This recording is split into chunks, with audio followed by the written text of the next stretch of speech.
Dana said that Conor overlooked Poirier in their second fight. You know what? That is the truth. That's just what happened. And how would that not happen?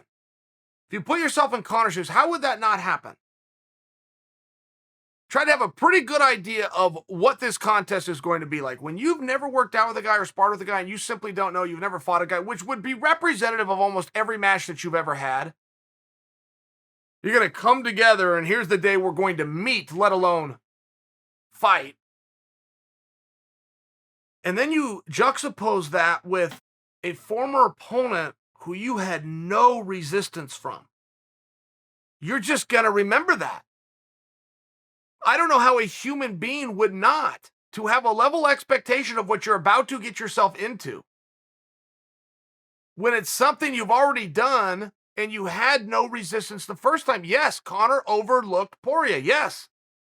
And Conor would probably deny that adamantly prior to the fight. Because he would look at did I skip practice? No, I did not. Did I pay attention to my nutrition? Did I get enough rest? Did I sit down with the coaches? Do we have a strategy? Yeah, I did everything you can do. I'm ready to go. But in hindsight, you'll look back because that's something that's inside. It's not necessarily reflected on the miles on the road or the rounds in the room. What Dana's speaking to of overlooking is a mindset. And if you dismiss, and take it from me, but if you dismiss somebody in this realm, okay, if a fight ever turns out to be harder than you thought the fight was going to be, that is when problems happen, and they happen fast. As soon as you find yourself in a tussle that's harder than you thought it was going to be, and you thought it was going to be hard. You know it's the unified rules. You know 25 minutes is a hell of a long time. You know you got one of the top guys. Turned out to be harder than you thought it was going to be. And that's what happened with Conor. Absolutely. It wasn't just the calf kicks. A lot has been made of those. It wasn't just that. There was also a pressure from Poirier. There was also an ability for Dustin to absorb those left hands. Part of it was a block and a defense that he did different. Part of it was Dustin, the first time they fought, did not know those were going to be as lightning fast as they were and as effective. The second time he did, and he was ready for it. It was just one of those things. It comes to the overlooking part.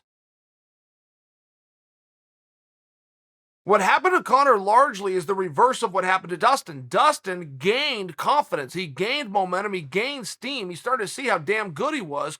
It was the other side for Conor. So now Conor's got one thing pulling against and one thing dragging him the other way. It created a gap. Now, I only suggest that for you because while the outcome of part 3 might not be different, the fight is going to be different. It is going to be a different match, and they are going to prepare and they are going to assess this thing different. And if everybody doesn't learn from the lessons of this, including Dustin, if Dustin does what a lot of victors do, which is everything is fine because we got the result, we got the desired outcome. If you do that, you make a mistake. You have to find the problems. And if you didn't have any problems, then you have to find out what were his problems. Maybe I brought the problems. Instead of I had the problems, maybe I am the problem. But what were they? Identify them as a way of stopping them from happening to you, right? I mean, it's the most basic rule that every civics teacher tells their student. The reason we learn history is because history will repeat itself unless we can identify it and stop it. It is a cycle, and we have to break the cycle. Right? I'm repeating for you what you already know, but I want to elaborate on this because I really think this fight is something that we have to look forward to for a lot of different reasons. And I see where Dustin will be favored. I see a gap there that if this fight is to go off in May, there just isn't enough time, no matter what you do from a physical standpoint, to change the outcome of a physical match by May. That's not a lot of time.